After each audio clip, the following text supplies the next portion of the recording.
Hola, soy Ana Marina, psicóloga y terapeuta de parejas que cree en el poder de hablar, sentir y sanar. Bienvenidos a este cuarto episodio. Y para este cuarto episodio tengo una invitada súper especial, Ana Patricia. Hoy vamos a estar hablando de un tema que es como bien común entre los psicólogos. Es como esa expectativa versus realidad de lo que nos enseñan en la universidad versus lo que nosotros vivimos el día a día en la consulta, de cómo es esto de trabajar como psicólogos, qué nos enseñan en la universidad que funciona, qué cosas tú dices que, ok, esta materia para qué fue, y por qué no incluyeron como esta otra materia en el pensum académico. Así que eso es lo que vamos a estar como hablando el día de hoy. Y es como entender qué cosas nosotros podemos rescatar y pues qué hacemos en nuestra práctica clínica. ¿Cómo estás, Ana?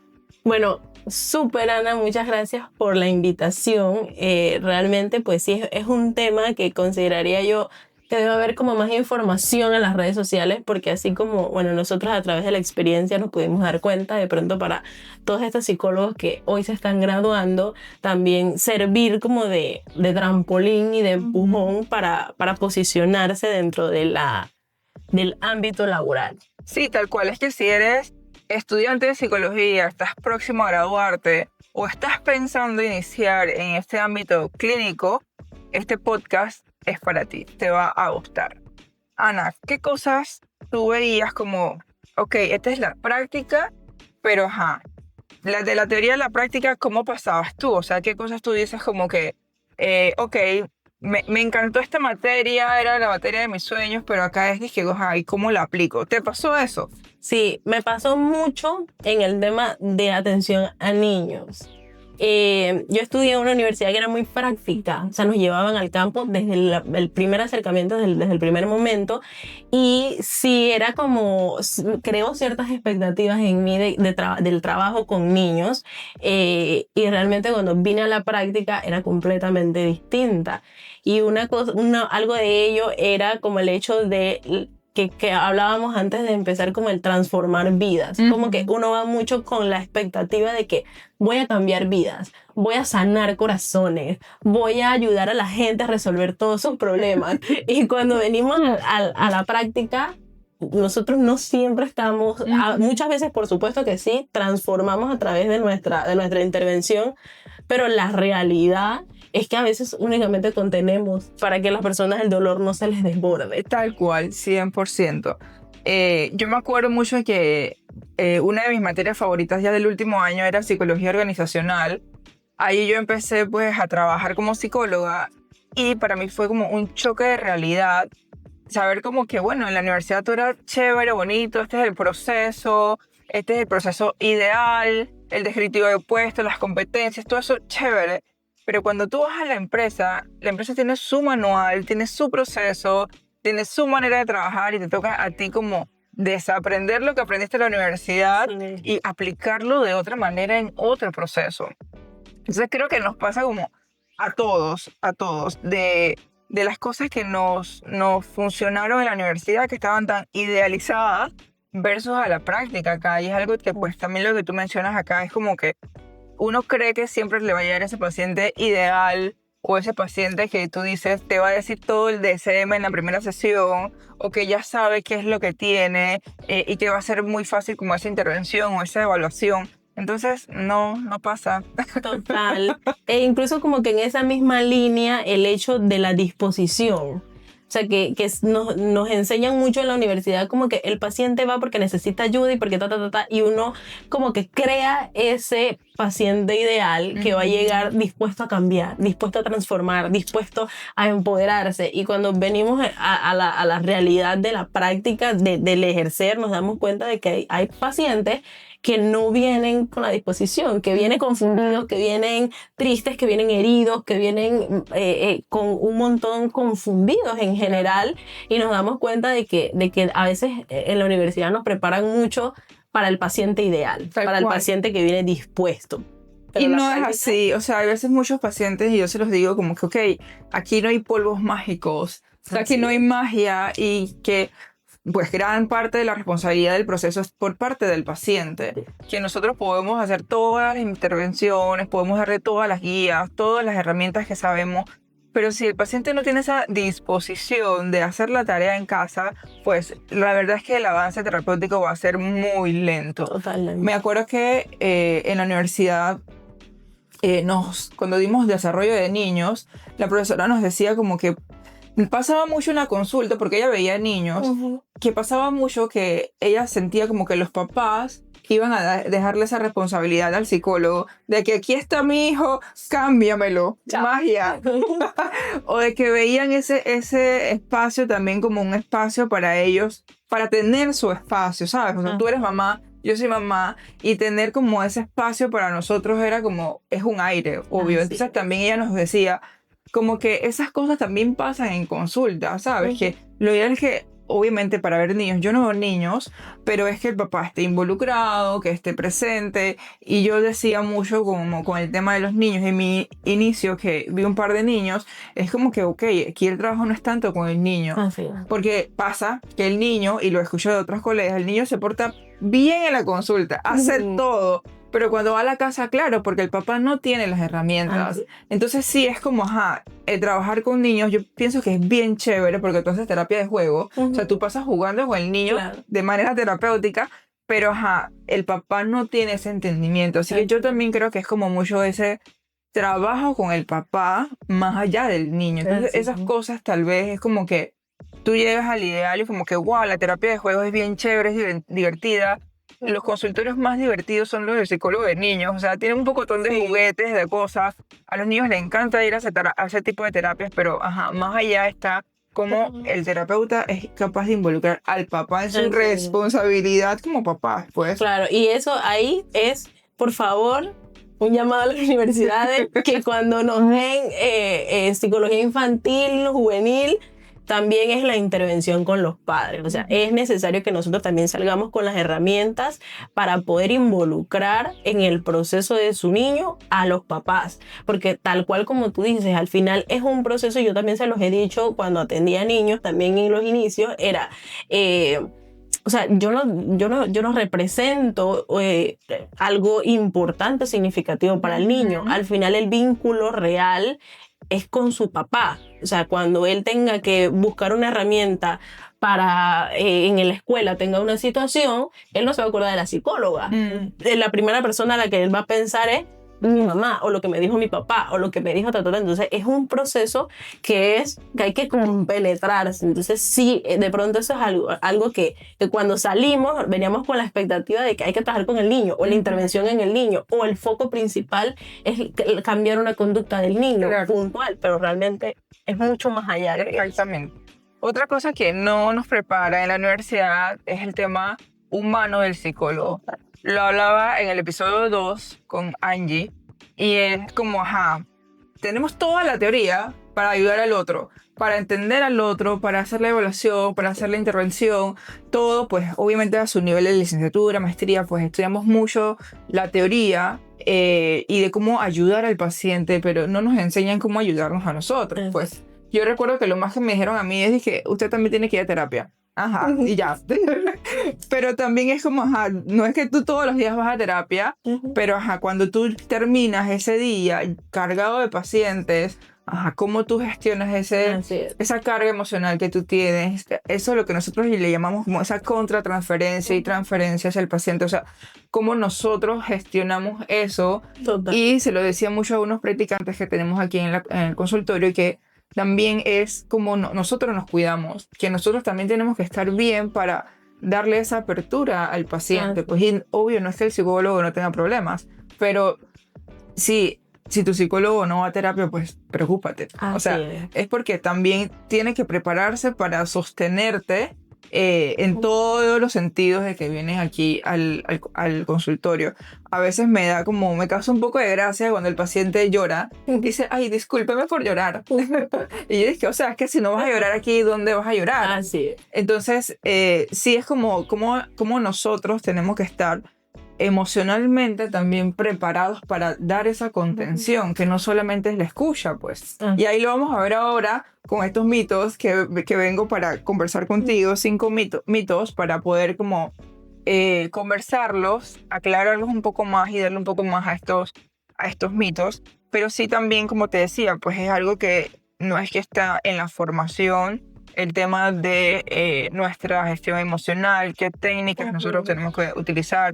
Hay un libro que me recomendaron que se llama creo que se llama Más allá de la terapia, para psicólogos. Entonces me parece como súper bueno poder como tener estas herramientas de qué hacemos. Pues, Claro. te quedas en tu consultorio unos 15 minutos y haces meditación, haces mindfulness, qué cosas tú puedes hacer también como para drenar en ese sentido. Mira, y de hecho también está como esa parte de que, no sé si te ha pasado, pero mucho es como, no, es que ustedes tienen la capacidad de dejar los problemas en el consultorio y salen y listo.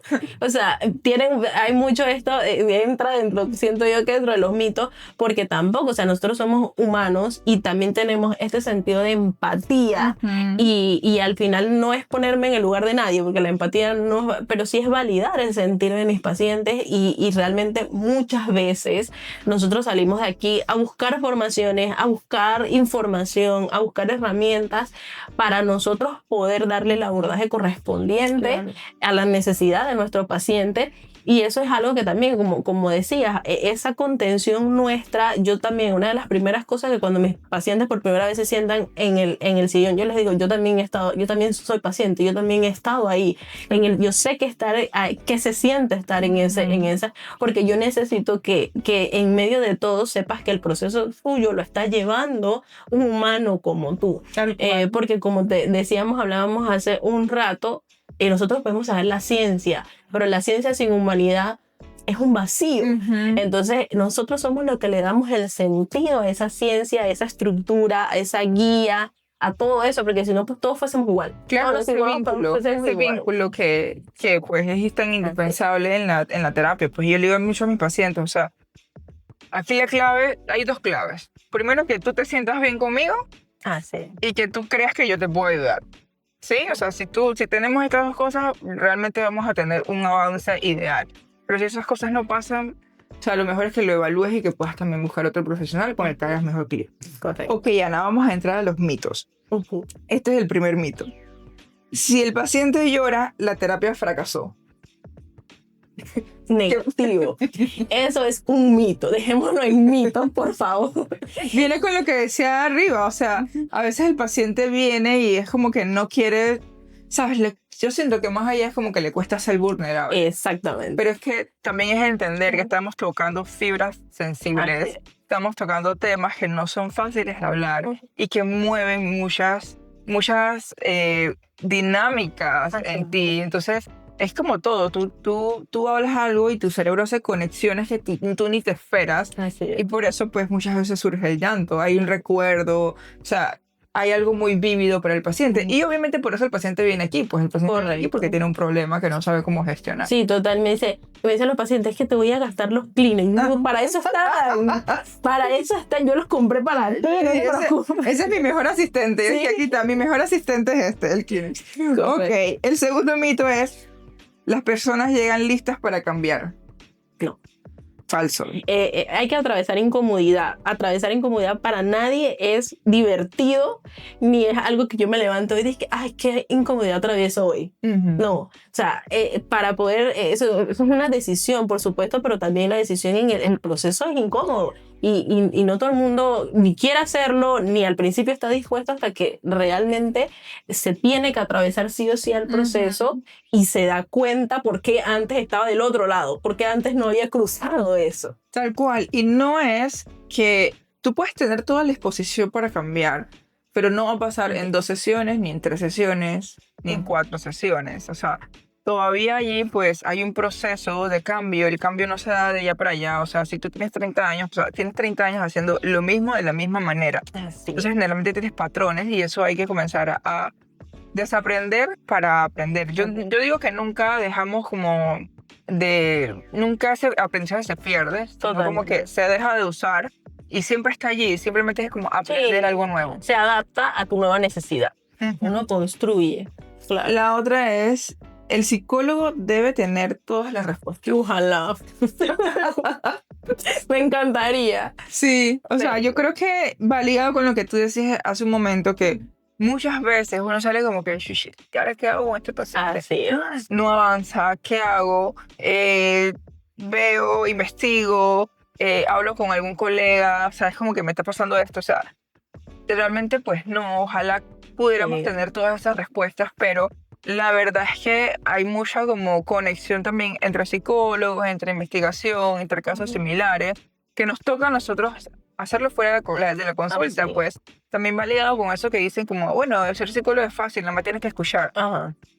Sí, deja de escuchar, pero mientras que usted está escuchando, yo estoy de que, ¿qué dijo Freud de esta vaina? ¿Qué dijo el otro de esto? ¿Qué dijo ta? ¿Y dónde le pregunto? ¿Qué preguntaba por allí? ¿Qué puede resonar con la otra persona? Pues Totalmente. veía en un reel de otra psicólogo que ella decía como que ella toma café. Es que el café me ayuda a saber qué tengo que preguntar. ¿Sabes? Porque no es como que tú tienes esa máquina Claro. de que ya tienes todas las respuestas, las preguntas que tienes que hacer. Exactamente. Correcto. Es totalmente un mito. O sea, nosotros ojalá tuviésemos todas las respuestas porque yo justo ahorita le decía a la paciente, me encantaría ser y ya, estuviese completamente con todos los problemas resueltos, pero no es así. O sea, estamos en constante aprendizaje y para poder llegar a ese objetivo que tú necesitas atravesar el proceso que te va a permitir adaptar eso a tu vida. No puedo experimentar lo mismo que tú, sin embargo, yo tengo herramientas diferentes a las que tú vas a construir, así que total. Ok, Ana, ya este es el último mito que me da mucha risa, pero está mucho en tendencia, y es que la inteligencia artificial es igual que ir al psicólogo y mejor porque es gratis. Me encantaría preguntarle a ChatGPT, o sea, ¿qué más que hago? Sí, yo lo conversaba en algún lugar, no me acuerdo muy bien.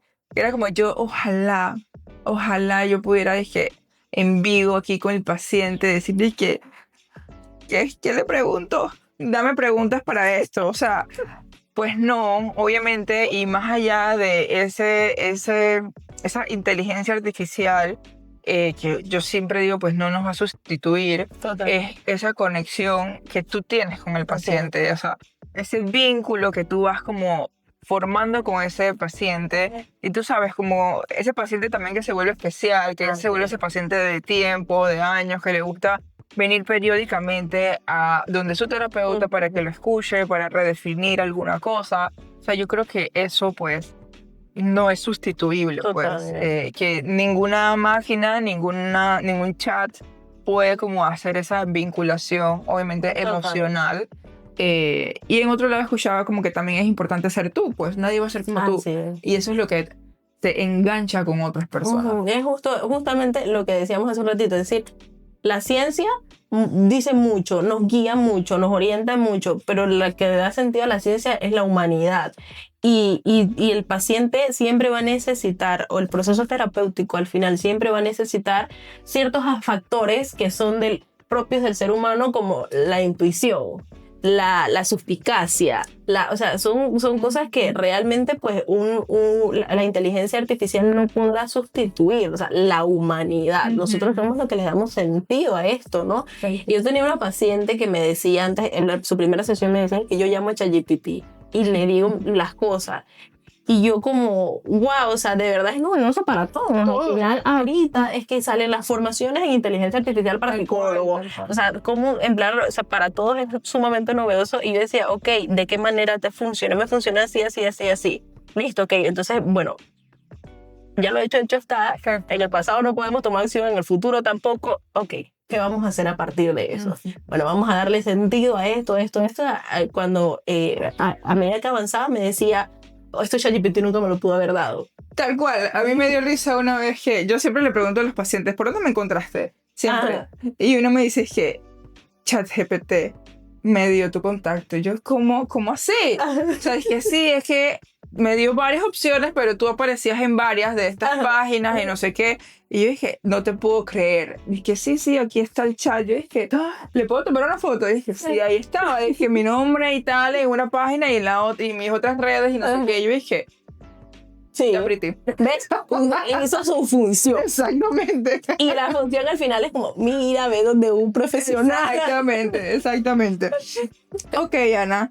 Gracias por este espacio. Me gustó A ti. muchísimo, o sea, conversar como estas expectativas versus realidad de ser psicólogo, que no es que tenemos la vida fácil o que tengamos un trabajo fácil tampoco. Y pues nada, agradecida contigo. Ojalá pues podamos repetirlo nuevamente.